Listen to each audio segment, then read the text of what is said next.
just after 5:30, and even on the main road it's beginning to get a bit busy now,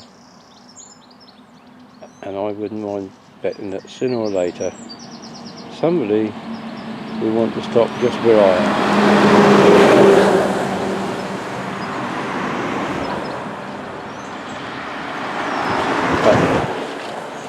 I'm here at the Harbour Nursery. We're now in Guestling Thorn,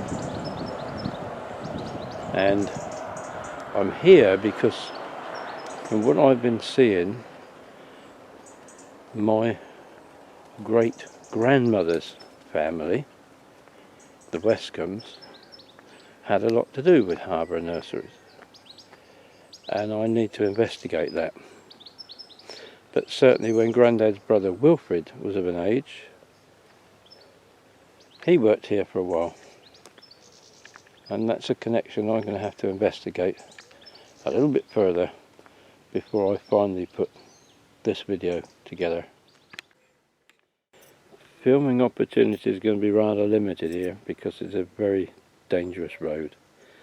But now look, the sun is coming up, the cock's crowing, the hens are laying eggs,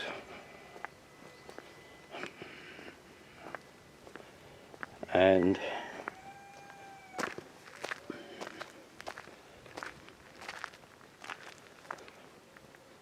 that is the Thorn.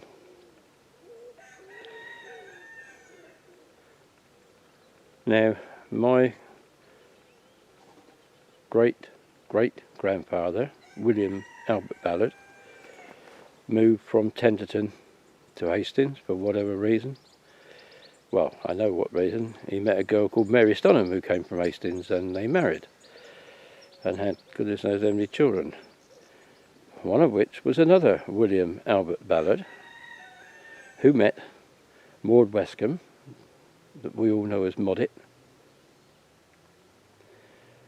and they settled here at the Thorn.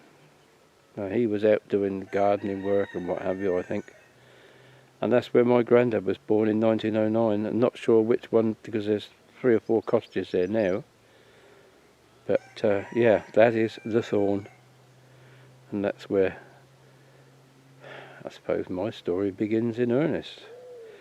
That's where they lived before they all moved into Three Oaks. So now I can begin to piece a few things together. The connection between the Harbourers and my family. The Harbourers and Courtney Waldron and his family were responsible, so far as I can tell, for the setting up and the running of the Methodist Chapel and Sunday School in Three Oaks.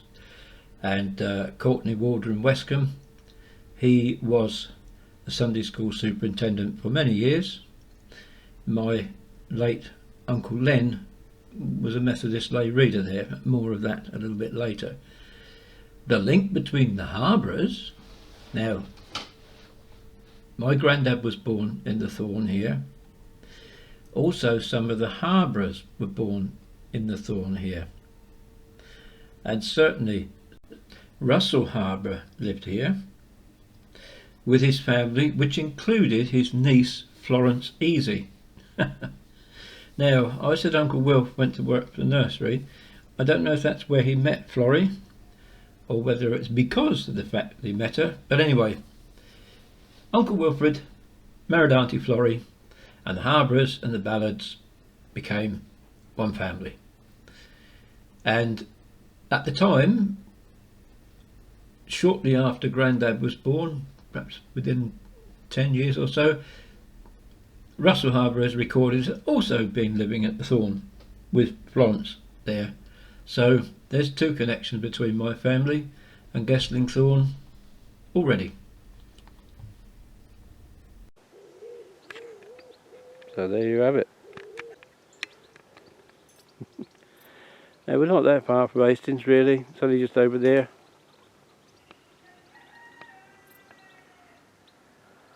But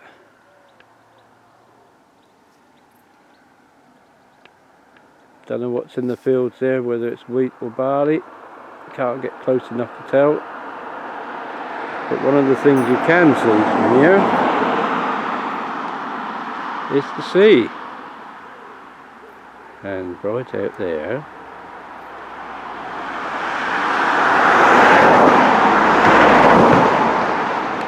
unfortunately, that's just a little bit too far out even for my super duper zoom to catch it, but there's a ship right out on the horizon. And that's the view my granddad probably would have had, not the ship, but over the fields and that, in the first couple of years of his life before they moved into Three Oaks. There you go.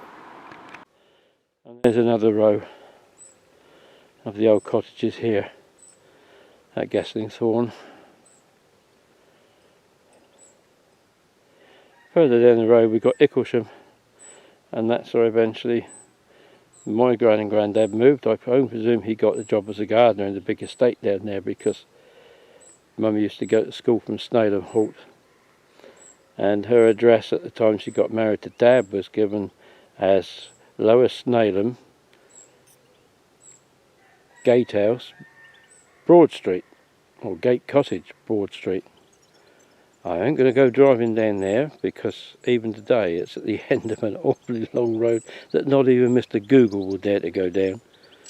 I can only assume Grandad was the gardener there, and Granny was somehow in service, maybe housekeeper, because it was a tied cottage, and that was where they were before Grandad went to work for Dennis Hurd and moved over to Battle, where I suppose that's where most of my childhood was involved.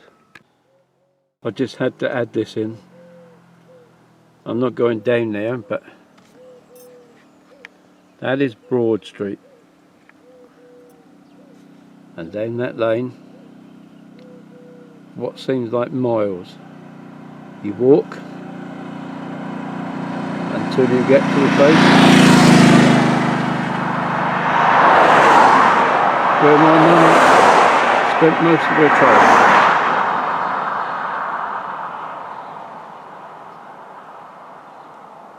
How they got out of Gaskling School from here, I don't know. Maybe there was a bus or something.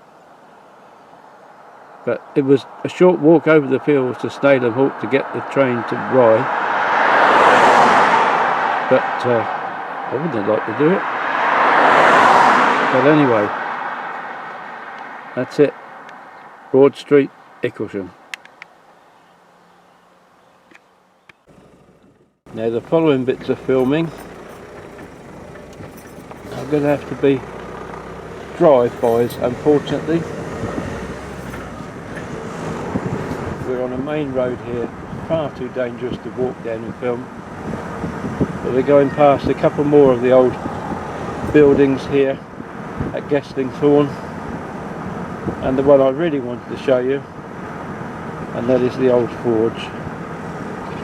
And I'm sorry that I can't get any closer, but this road really, even at this time of the morning, is too dangerous. Well, we're in the actual village of Gasling now. This is a school my mum went to, her junior school. Gasling School, now called the Gasling Bradshaw School.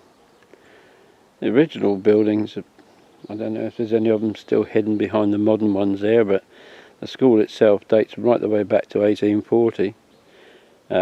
Built by funds left by a gentleman called Bradshaw, and I think there is still a trust that runs a charity in his name, but I'm not sure. But as I say, the school itself, the original school, dates right back to 1840, and this was where my mum went to school. Blimey, they had to walk a long way, because she... maybe not.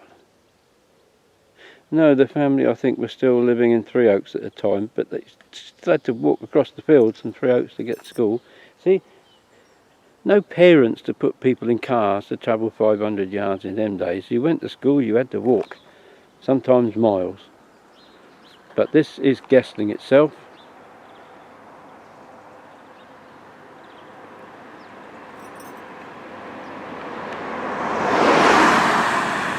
Technically,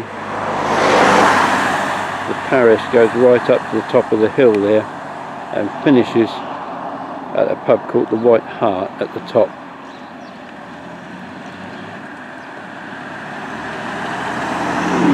This is about all that's left of the old Guestling now.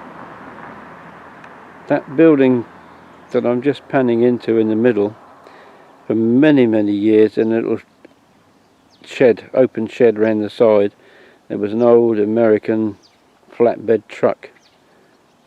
Not been there for a while now, but it was quite an interesting old building. Probably one of the oldest left around here now, if the truth is known, but there you go. That's Guestling. I'm standing on another railway station. 5 o'clock in the morning, towards the end of July 2022, and I'm here at Three Oaks. What am I doing standing on another railway station? Well, in a previous video you've seen me standing at Dolan, and I said it was one of three,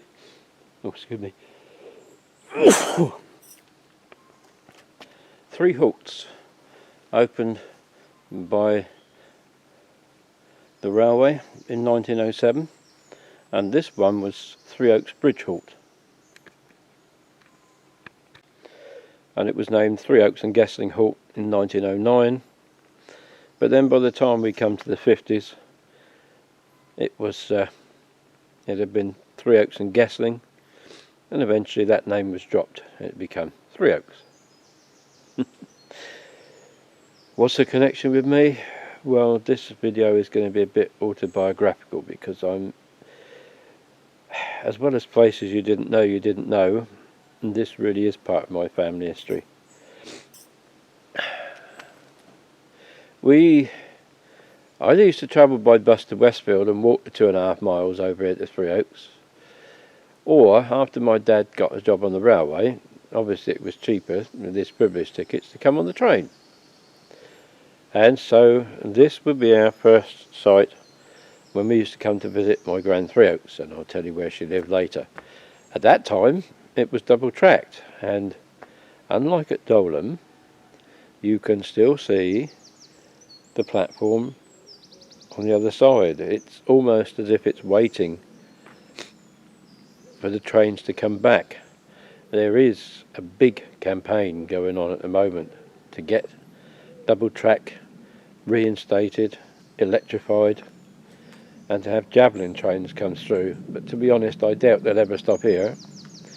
This was originally a wooden halt until the Southern Railway decided that they would rebuild, of course, look, in their classic precast concrete style. These were most likely built at the big cement works, concrete works at Exmouth Junction. And here we have the same as Dolan, facilities for disabled people. Oh, I rather like that, whoever's done that, that's very clever, look. Mushrooms, anyone? Or are they toadstools? I don't know what the difference is.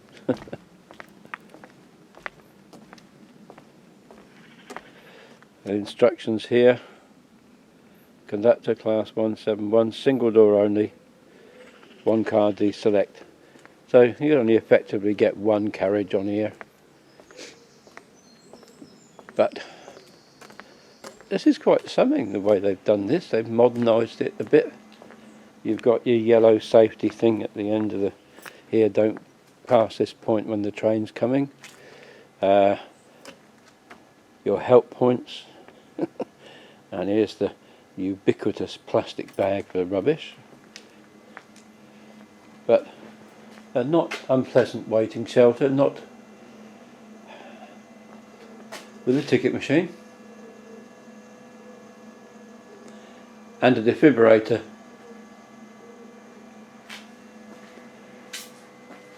And there's even a clock in here, look at that. Now this line was threatened with closure several times. I think this is an original shelter, but I can't honestly remember it. Yes, this line was threatened with closure 2 or 3 times, but my great aunt Ivy, she she was on the committee of the campaign against the closure, and I'm pleased to say that they were successful. Anybody cycling here, you've got cycle points there. Unlike Dolan, well, again, when the service was changed to run from Brighton to Ashford, Three Oaks became like Dolan. You had a couple of trains in the morning and one in the evening, and just was ridiculous. Then when they shortened it to run from Ashford to Eastbourne, you ended up, there's a train service every 2 hours now. It alternates with Winchelsea. And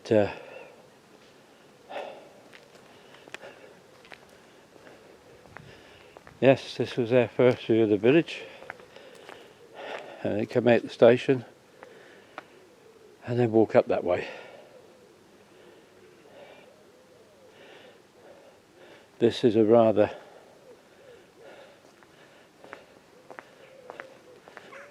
higher bridge than Dolan. So what sort of view we're going to get, I've no idea. Oh, that's not too bad, look. There, looking towards Hastings.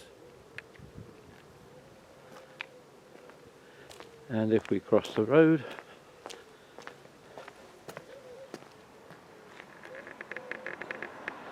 looking towards Ashford. And of course, there has to be not just one car, but 2 cars. I'm looking towards the Three Oaks Hotel now. That's been here for over 150 years. The only shame is what they've done, they've taken the name off of there. You might just be able to see some of the white paint left. I used to say Three Oaks Hotel on there, and of course everybody knew what it was then. Done a little bit in the style of an oast house, if you like to look at it that way. But, very popular hostelry. But like everything else, Three Oaks, it's quite a long parish. It's part of the parish of Guestling, but it's strung out along this lane here, Butcher's Lane. Never really any buses to speak of, only maybe school buses. But we used to come up here. Oh, this is rather nice. A war memorial chair. I think that's a rather nice touch. A curious mixture of old and new here. This row of cottages. This first one here was the old post office and stores. We used to get a little bag of sweets and maybe pick up some tomatoes and that to take to whoever we were seeing, Aunt Ivy and Uncle Len or Grand Three Oaks. And then you had that building there, and I never could work out what that was. It might have been an old brewery or something like that. Perhaps there's always been cottages, I don't know. But they call it the barn now. So this might have been part of a farm.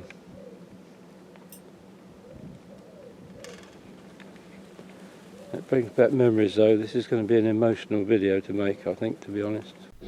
And that seemed as good a place as any to end this particular part of my Three Oaks story. There will be more videos. I don't know whether it'll be 2 or 3. We don't know yet. Maybe only 1. We'll see how it goes. But I know it's going to get deeply personal for me, and I'll probably get rather emotional. So I hope you'll enjoy coming through that story with me, and I look forward to seeing you next time.